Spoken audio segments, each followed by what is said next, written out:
if you're going to borrow, don't borrow for consumption. Reality checks in with January expenses after long December festivities.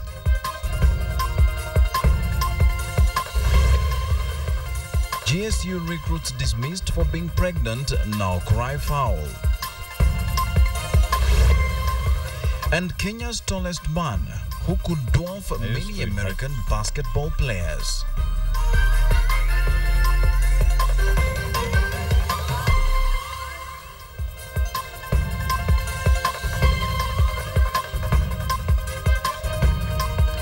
It is the second day of the year 2014. A very good evening and welcome to KTN Prime. My name is Wilson Mburu.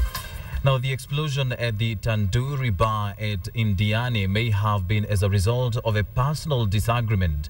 Preliminary police reports suggest that the assailant had the perfect opportunity to lob the explosive at a packed dance floor, but instead aimed at a nearby pool table, injuring all those around it. At least 7 people are still nursing wounds at Msambweni District Hospital in Kwale County. Catherine Omondo has the details. The Coast Police boss Agria Dole has not ruled out the possibility of the explosion being orchestrated by Al-Shabaab or any other terrorist group. Bomb experts who have been combing through evidence at the scene suggest that it could have been someone carrying out a vendetta. The unidentified assailant is believed to have come to Tandoori Bar, entered the popular nightclub and lobbed what seemed to have been a homemade explosive at revelers at the pool table, and then fled on a motorbike. 10 people were injured, 3 managed to escape with minor injuries, while 7 are still undergoing treatment at the Msambweni District Hospital.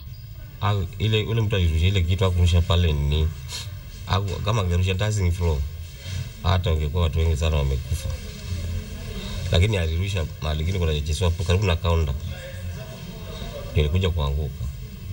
Sasa sijui alirusha na nje ama juu, hapo sasa kudanganya. And it targeted only the pool table. So you realize that the pool table is a place where we have very few people. So when we try to consult the school of thought, you realize that it may be it was being targeting an individual, or because of their personal issues and so forth. I heard the sound. It was very loud.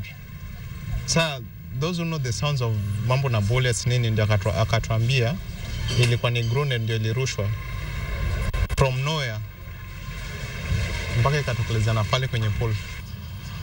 Kwale County is now on high alert. Investigations by the anti-terrorism police have been intensified.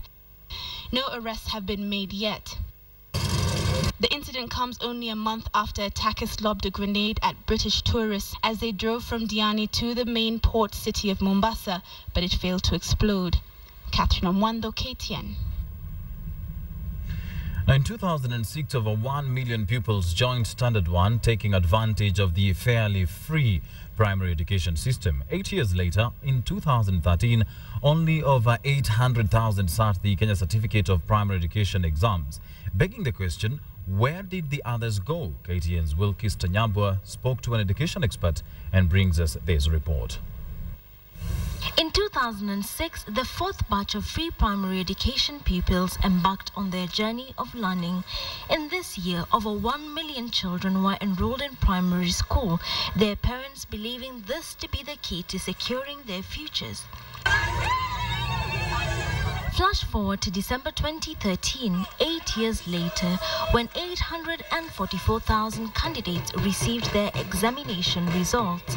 While they and their families took stock of their results, questions arose as to just what had happened to the over 300,000 other students who started but did not complete the journey. Do numbers 4 and 5. Education experts describe the journey through the various stages of learning as the education pipeline. Ideally, one would start out in primary school, proceed to high school, and then to an institution of higher learning. However, the current situation means that while many set off together, a section fall through the cracks, and only the lucky few emerge on the other side of the education system. This is attributed to two main things: the high level of repetition of classes and a high dropout rate. There's a lot of pressure by schools and by parents to do well.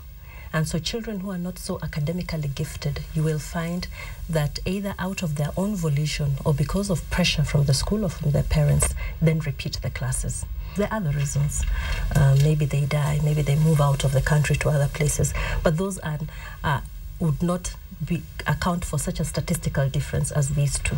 In arid and semi-arid areas, pupils are reported to have a lower chance of ever completing high school. Many others will drop out to get married or seek employment. A girl from northern Kenya, if you look at the number who start, only 3 make it to the university, if that is the pipeline you're looking at. But even for those who make it to Standard 8, another elimination round looms. This year, only students who scored 200 marks and above in KCPE will proceed to secondary school, meaning over 200,000 others who also sat for KCPE must seek other paths to success, mostly through the few vocational centers available. They could have gone to vocational schools that take a number of years and train them for different cadres of society, to be plumbers, to work in the industry and things like that. But we don't have enough of those institutions. Stakeholders now propose an approach that would see pupils encouraged to stay in school and the curriculum diversified to factor in their talents and special skills. This in order to create a system that will leave no child behind. Wilson Mburu, KTN. Now, even those who are lucky enough to be joining secondary schools after KCPE, the reality of selection to national schools has started hitting home. Private schools that put up a strong performance for the first time in years fear that some of the best students could miss out on opportunities to join the best national schools in the country if the controversial quota system is implemented. One such school is Temudo School in Kisumu that had 2 top-tier students, Brian Ochieng and Valerie Onyando, who both scored 411 marks.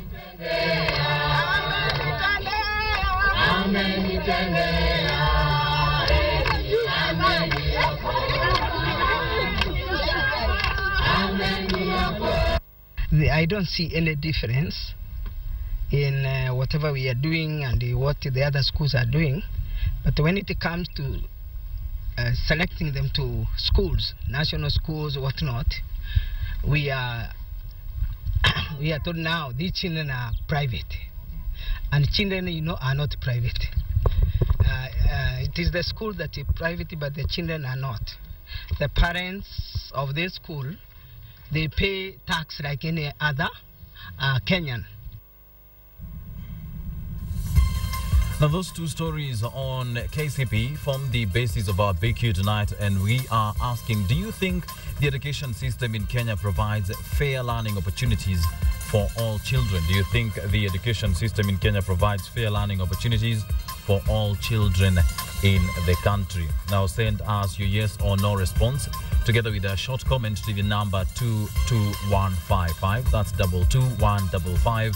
Or you can tweet me at Wilson_Mburu, or you can tweet at KTN Kenya, and we'll continue to sample your views during this live newscast. Let's move on. 3 women recruits dismissed from the GSU for being pregnant are crying foul, saying 12 other ladies who were in the same condition have been spared. As KTN's Joseph Bonyo reports, the Kenya Police Service has confirmed that the ladies have been dismissed, but explained that they were totally unable to withstand the rigors of training. With only 2 months to go to the colorful pass-out parade, 3 women find their dreams of serving their country as members of the disciplined forces in jeopardy. They will have to wait possibly for another stint at the training before graduating as officers of the General Service Unit, a paramilitary wing of the Kenyan Police. Their scene, they told our sister publication The Nairobian, being pregnant while undergoing training. While the rules of admission to the disciplined forces clearly states out that no recruit should get pregnant while under training, the 3 say they are aggrieved at the manner in which their cases were handled. They insist that 15 of them were found to be expectant, but only 3 of them were singled out for termination. One of them told us that they considered the dismissal unfair because they only had 2 months left and the only important event left out in the training calendar was the pass-out parade. The other insisted that even in her condition, she was able to undertake the rigorous training required of them, adding that her colleagues with more advanced pregnancies and could not handle the drills were spared the road. The third says the 3 of them were just unlucky to have been singled out, but she has no regrets because, in her own words, being pregnant is not a sin. Sources within the force, however, told KTN that any person pulled out of training, especially due to pregnancy, is still eligible to join the force. This they undertake after delivery, the source added. Rich for comments, police spokesperson Zipporah Mboroki confirmed the dismissal, adding that the women had complained of bouts of malaria before tests revealed that they were pregnant. Commonly referred to as the GSU, the paramilitary team is specifically tasked with dealing with internal conflicts within the Kenyan borders. It also prides itself on the specialized recce company, the elite battle-hardened special forces. Joseph Bonyo, KTN Prime. January is usually the toughest month for many Kenyans who, ironically, end the previous year on a high note in pomp and style. Yet, just as the festive season comes to an end, so does the joy of merrymaking. The reality of facing the first 31 days of January strikes with bills to pay and not very prepared minds. KTN's Joy Doreen Bira now speaks to Kenyans on how prepared they are to face a month many wish was way shorter. January. People have the mentality that January never ends. But is it because they've overspent throughout December, or is it because they've poorly planned? In many societies, the fruits of the year's hard work and sweat are celebrated during the Christmas season and climaxed with the joy of making it to a new year. But just as fast as the new year is welcomed, so does the reality of renewed hard work begin. Experts have termed it the pseudo-scientific syndrome. School fees, loan repayment, shopping, rent, car insurance, fuel costs, and more tend to depress many as early as the second day of the new year.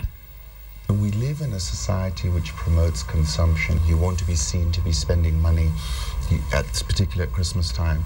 But be aware that somebody who might have bought themselves a Mercedes-Benz on credit. Edward Kwale traveled from Mombasa to Nairobi with his family to visit his in-laws, but admits there's going to be a challenge for him this January, and here's why. At the moment, there's been a ban on night travel. So there's congestion and also the rising of fares. So for example, traveling here to Western Province, you have to part with about 2,000 shillings, and usually it was 1,200. On the other hand, his sister-in-law has a daughter who performed excellently in the just-released KCPE exam results and hopes to enroll to a school of her choice. We're expecting that she'll be going to a good secondary school, and of course, we'll spend a lot of money on her. It's a festive season, so we've been having a lot of parties here and there.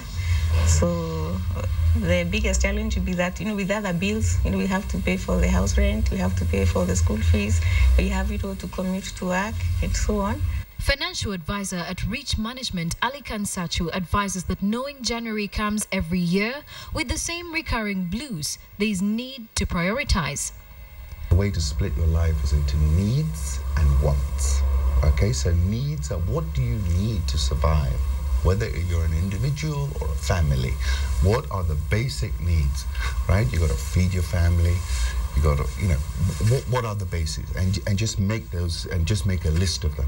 If you're going to borrow, don't borrow for consumption. Borrow, today, you can get a loan from a bank, something 5-10 years ago we couldn't get. Everywhere you turn, there is an offer of this or that. Make sure you're borrowing for investment purposes. While Edward and Catherine work out their priorities, they represent many Kenyans dealing with January blues. In the past, Edward Kwale explains he has been through worse due to poor planning.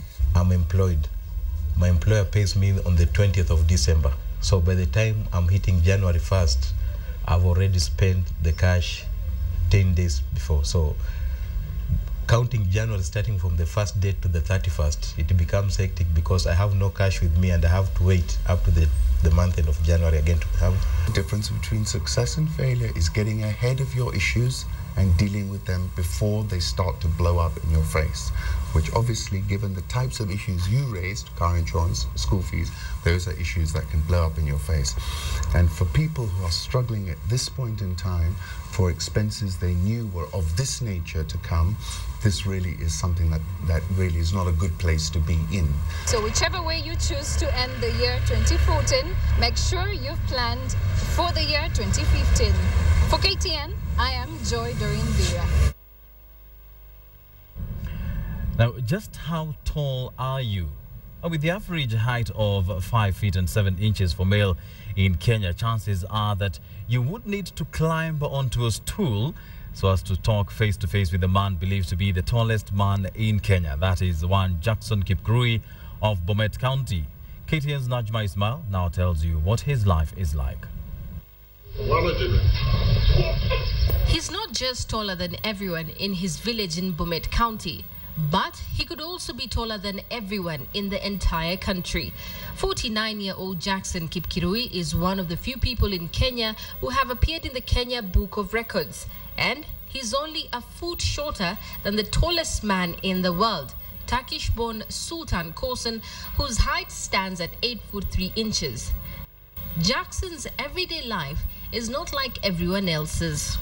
Viatu ile inanitosha ni inapiti niende mpaka kwa pata kwa mitumba yapata itoshani na mimi. Namba sao ni za mwisho ni namba 12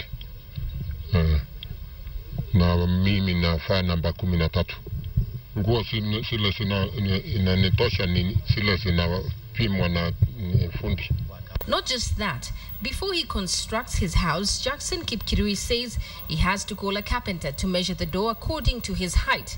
Jackson says he's taller than all his 7 siblings, but remembers his grandfather to have been very tall. Kiwa na safari sasa nikienda kwa barabara nipate probox hii itakuwa ni shida sababu miguu ni mirefu. Nikienda sasa kwa marafiki zangu inabidi niiname kabisa. The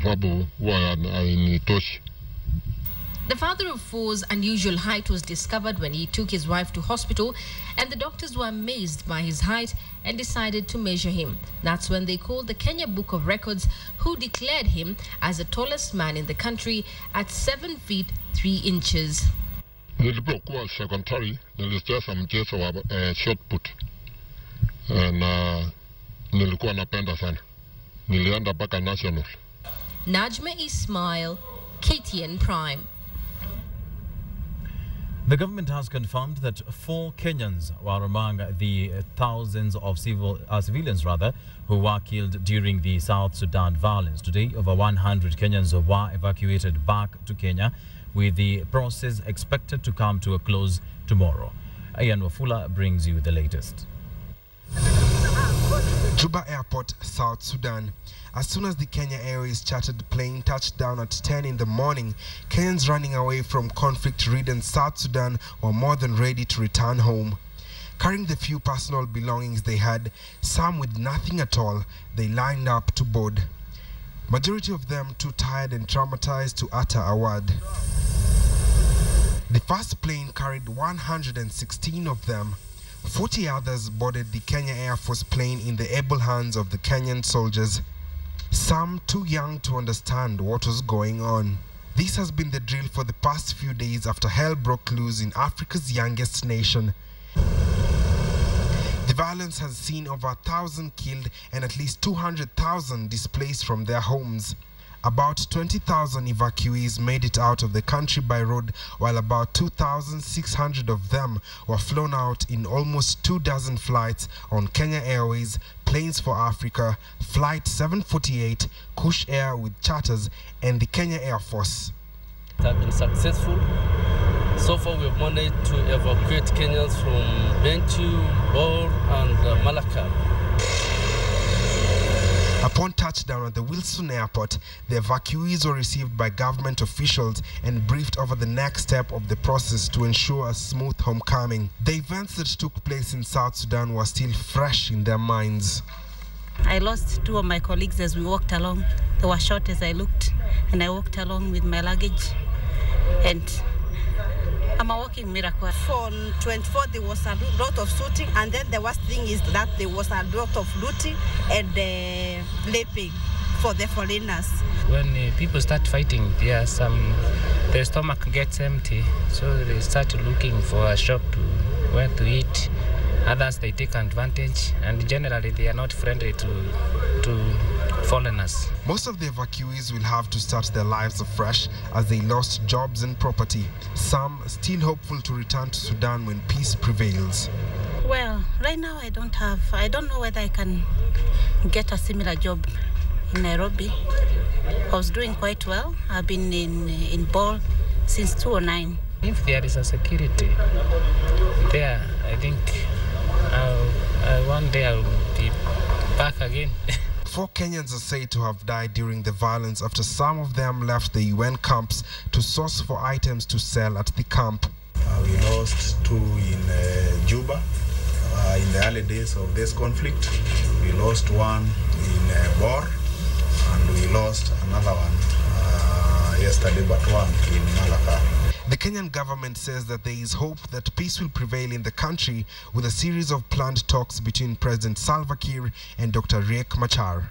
Even as Kenyans who are living in South Sudan are glad to be back home, they are still traumatized heavily by their encounters, with the hope that they will be able to recover physically and mentally and also get back to their normal lives. Ian Wafula, KTN. Hundreds of passengers who were traveling back to work in Nairobi and Mombasa after the holiday festivities have been stranded in Kisumu. This is after they paid fares to unscrupulous bus conductors who later turned around and told them that the buses could not travel due to the night travel ban imposed on public service vehicles. And as Patrick Amimura reports, latest figures from the police traffic department show that the number of fatal accidents on Kenyan roads reduced by 3% last year compared to 2012. Some minibuses that ply Nairobi city routes took advantage of the demand for up-country travel to operate outside their designated routes and mint cash over the festive period. And Kisumu was their popular destination.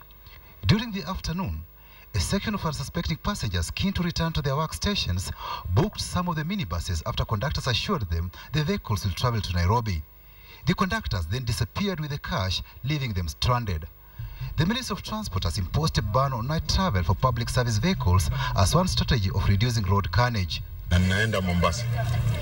Kwa hivyo nimekuja asubuhi kutafuta gari yenyewe kweli nimekatiwa. Ikawa watu wangu nilikuwa nimewaacha nyumbani. Kufika hapa naambiwa gari itatoka, niite watu wangu waje. Sasa hii jioni tunaambiwa gari iende, tunalala hapa paka asubuhi. The latest figures from the Traffic Police Department shows the number of fatal accidents reduced by 3% last year when compared to same period in 2012. Last year recorded 2,584 fatal accidents relative to 2012, where 2,648 fatal accidents were recorded. However, the total number of persons killed increased by 2% last year compared to 2012. Last year, a total of 3,191 people were killed on Kenyan roads compared to 3,141 who were killed in 2012. The total number of accidents reduced by 11% last year when compared to a similar period in 2012. You can see that the number of accidents decreased, but the number of fatalities were up because of the type of accidents that took place, like that one of Mutulele, where so many people died in one accident. Last year, 284 drivers perished on Kenyan roads compared to 290 who died in 2012, representing a reduction of 2%. But pedestrian deaths is a matter of concern, for they still account for 65% of deaths on Kenyan roads. What we can tell pedestrians is that they should not avoid the designated places which have been made for them to use, for example, footbridges. We have seen cases where people are killed under the bridge. Alcometers or alcoblows were last month reintroduced on Kenyan roads to nab drunk drivers. Speeding and drunken driving has been identified as common causes of accidents in Kenya. Those that were injured or reportedly killed, mainly during this period, were mainly pedestrians. A few fatal accidents were reported during this festive season. The police are of the opinion that this was due to the use of alcoblow and the ban on night travel. The traffic department is of the opinion that the two should remain in force until sanity returns on our roads. Patrick Amimo, KTN, Nairobi. Now, earlier tonight, we brought you a story of 3 women recruits who have been dismissed from the GSU for being pregnant, and they are crying foul, saying 12 ladies who are in a similar position have been spared. Now, that story is available in your favorite weekly newspaper, that is the Nairobian, and it is right there at the front page, so you can get that story and the details in the Nairobian, which is out tomorrow. For the details, make sure you get that paper. It is out tomorrow, and there are other fabulous stories in that newspaper. Let's take a reminder of our BQ tonight, which was about those 2 stories on KCP, which we aired early in the bulletin. We are asking, do you think the education system in Kenya provides fair learning opportunities for all children? We're asking you to send your yes or no comment together with a short comment to the number 22155, and we'll sample them during this live newscast. Let me just take one tweet here from Bernard Warui, who says, no, the system favors the haves and disadvantages the have-nots. Quality education in Kenya is bought, and many kids are left out. Continue sending in your tweets and your SMSs. Continue sampling those views during the bulletin. We'll take a short break now, but don't you go away. We'll have more at the end of the break. In the spirit of the new year, bringing their families to them behind bars.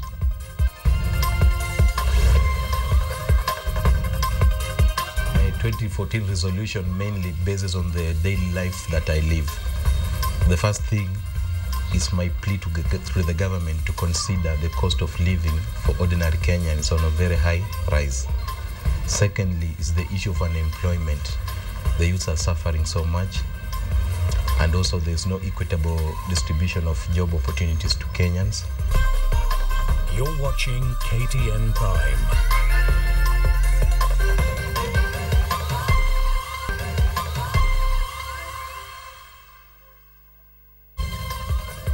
Welcome back. You're watching KTN Prime on the second day of January 2014. Convicted prisoners at the Nakuru GK prison were treated to a special family day as their relatives and friends were allowed in to visit and share food and drinks with them. KTN's Rachel Kamshe spent the day with them and now brings us this story.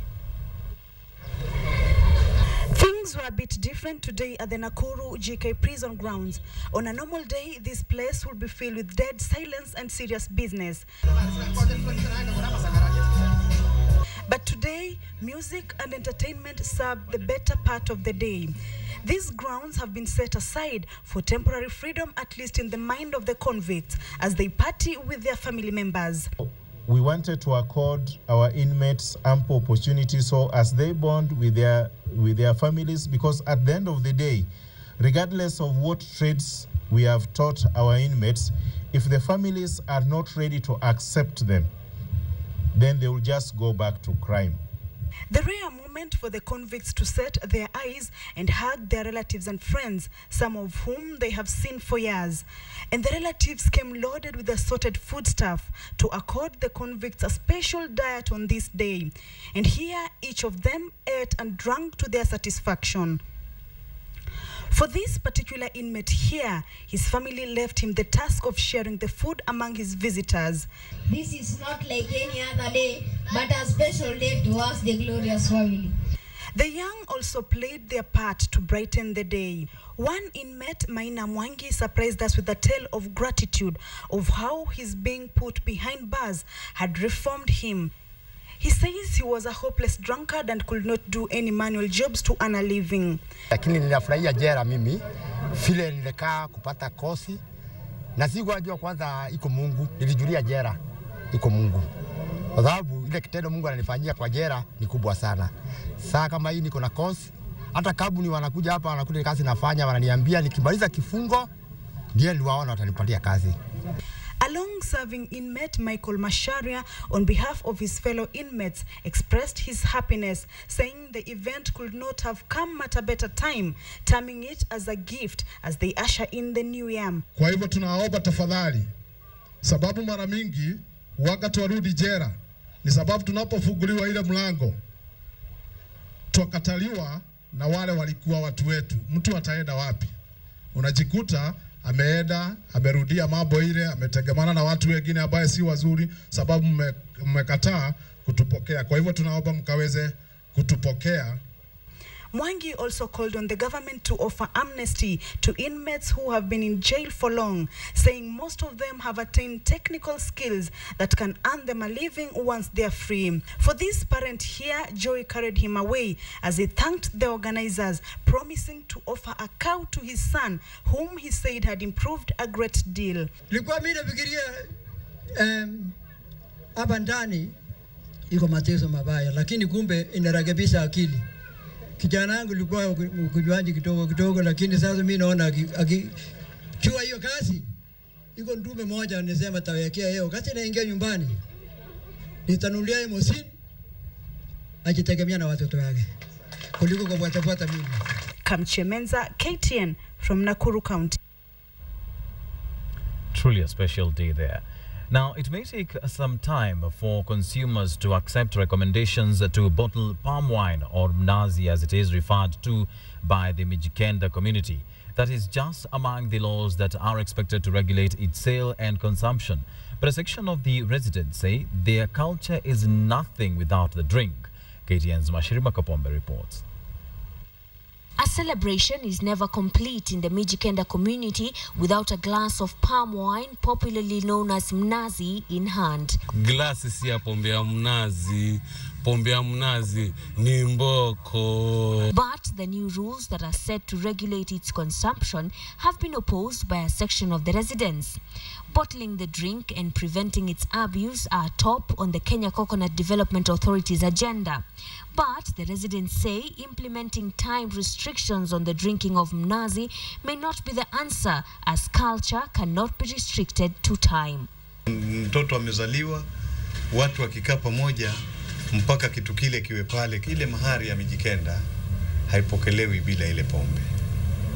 Tunaita kazama. Mwachiro also says the drink is a unifying factor in the Mijikenda community.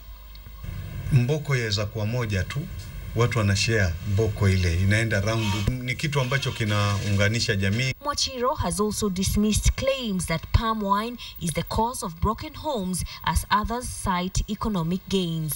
Watu ambao wamezaliwa kwenye mnazi ni percentage ndogo sana ambao anaenda overboard kunywa mnazi huo. Mimi nikiwa mmoja wao, tumesomeshwa na hiyo pombe. But some insist that there are those who have lost direction and abandoned their families, and the new laws are a welcome relief. They all, however, seem to agree that the palm wine business needs to be revamped to benefit especially those whose livelihoods depend on it. Their worry, though, is that bottling it may affect its quality. Kwanza ile si pombe, ikitoka kwa mnazi kwa mara ya kwanza kabisa ni juice. Unaweza kuikula hata na scones. Sasa kadri inavyokaa ndio inajijenga na uzito, ina ferment, inakuwa ukinywa kwa wingi unapata unalewa. The Kenya Coconut Development Authority says the laws will bring sanity and greater profit to the residents and their businesses, but it seems the residents may need just a little more convincing to get in line. Mashirima Kapombe, KTN Prime. A memorial mass for the fallen businessman and politician Ezekiel Baragachuni was held today in Nairobi. KANU party members said they have lost a loyal member and staunch supporter of the Independence Party.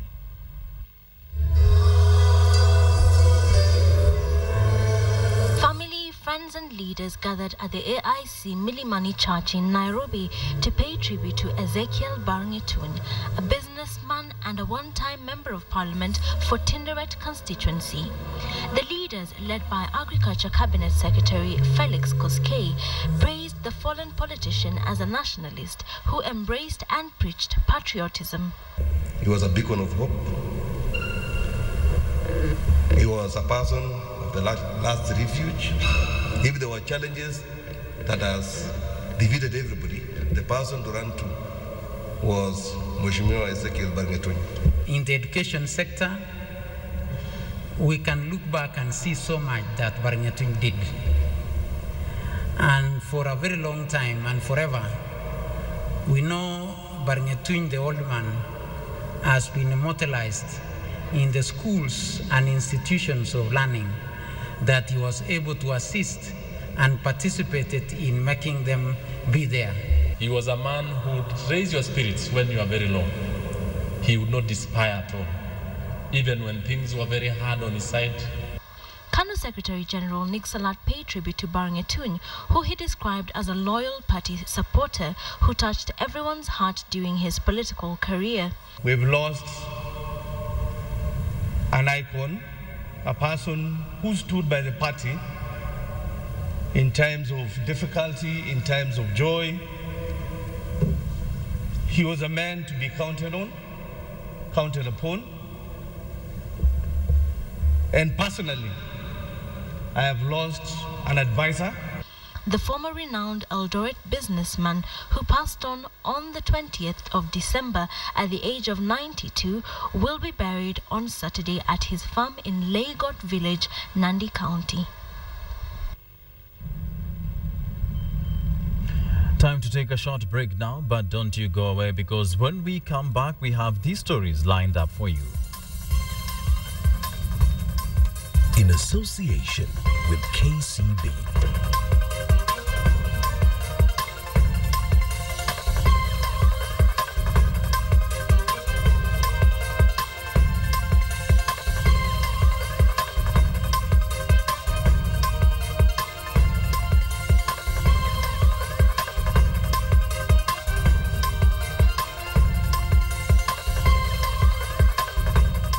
More than 50 years before our country began her journey, we began our own. Unlocking tomorrow, today. KCB, making the difference. You're watching KTN Prime.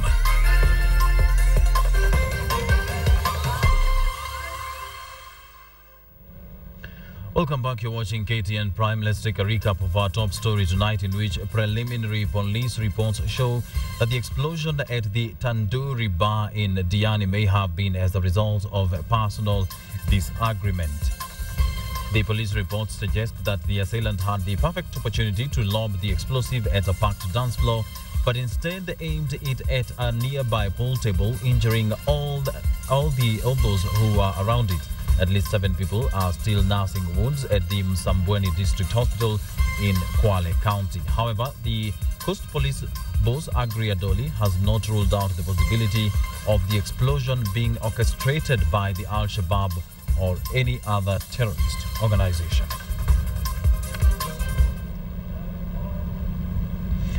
Investigations are currently underway following the killing of a grandmother in Kisumu County. Police are checking into claims that she may have been involved in a standoff with some neighbors of her land. The deceased, Doris Ayemba, is the mother to Francis Ayemba, who unsuccessfully contested Muhoroni parliamentary seat in the 2007 general election. According to the area residents, the suspects seemed to have attacked the woman with sharp objects and also made away with some items. The incident comes barely 2 months after the grisly murder of the parents of the Nyakach Member of Parliament, politician Aduma War, over matters related to cattle rustling in the same county.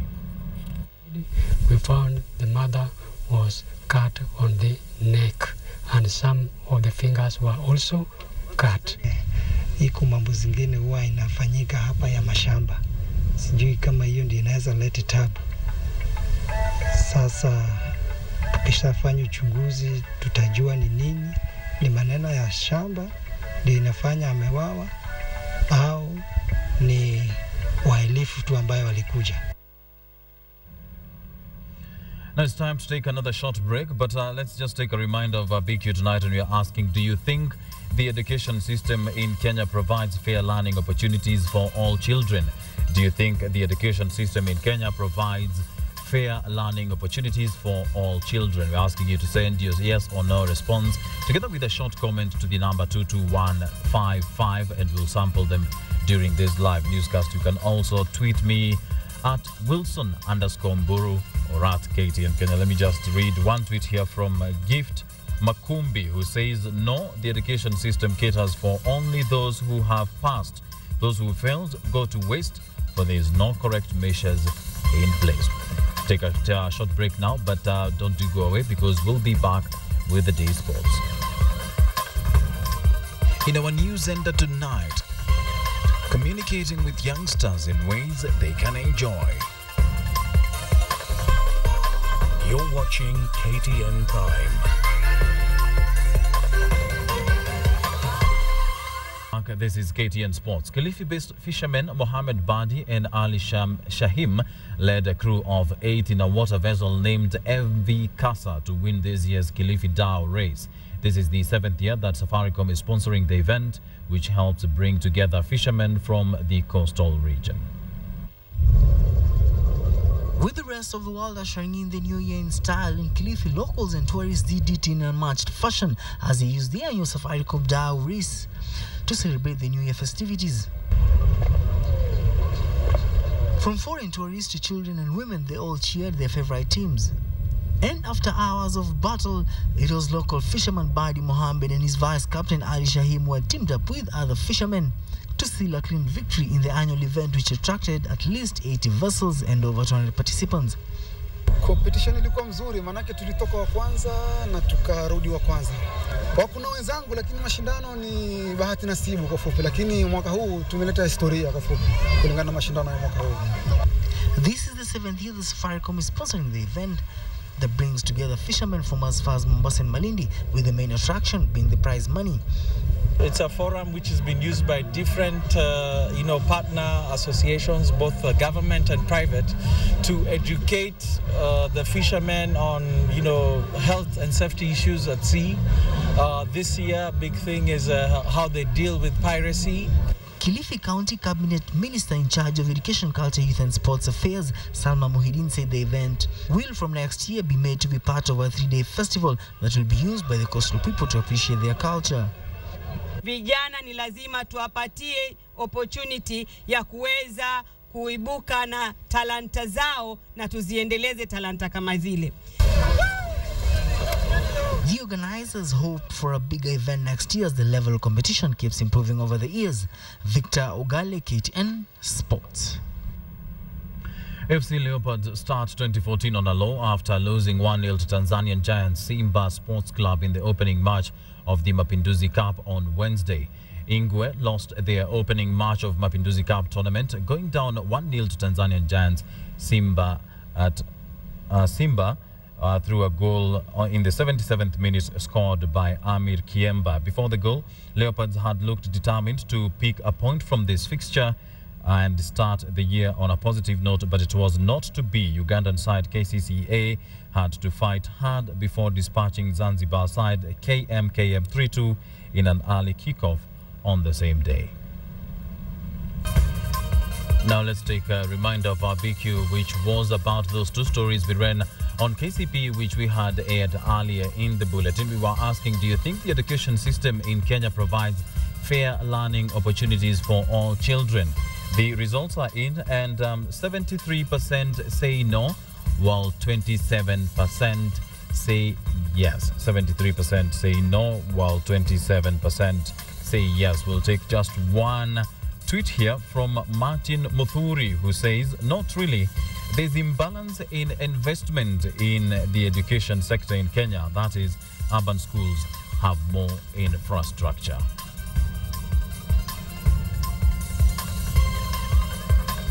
Now, one group of young people in Nyeri going by the name Operation Save the Youth have devised a special way to communicate messages to young people. Most of the group members are self-confessed former drug users and believe that the young people of Nyeri can learn through them. KTN's Karonderi brings us that story. They are funny, they are hilarious, and often dish out a much-needed dose of laughter to the residents of Nyeri. Meet the members of Operation Save the Youth group. We meet them prepping for a show in Nyeri, and as puppeteers, it is not entirely easy for them. This act needs adequate planning and preparation. Kenneth Karaoke has to wear a mascot costume besides having to don a feminine look. Nimevaa vitu mingi sana hata ukiangalia. Dakika chache tu yani, dakika chache tu hivi kiasi nasikia nikaa uko ndani ya sauna. At a glance, you might not tell that the 15-member group comprises of former drug addicts, some still trying to quit alcoholism, a rampant problem in central Kenya. Matthew Masharia is the chairman of the group and one of the founding members. He was an ardent user of bang before he decided to quit. Unakuta time zingine wasio wanataka ni madom, maveve, mamirazi kwa mingi, mapombe. Joto mimi kuna time nilikuwa nazikulaga by the way. Hizo mamira, tuma madom hapa na pale.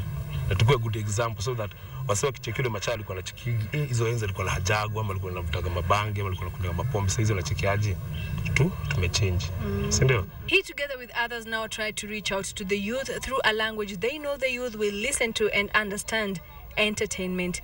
They perform skits, dance, comedy and the like, mostly in Kikuyu and in Kiswahili. I tried miha but nilisikia hainifurahishi. Ilisaidia sana kupunguza idleness. Paka kila boy sasa ni mlevi yenyewe.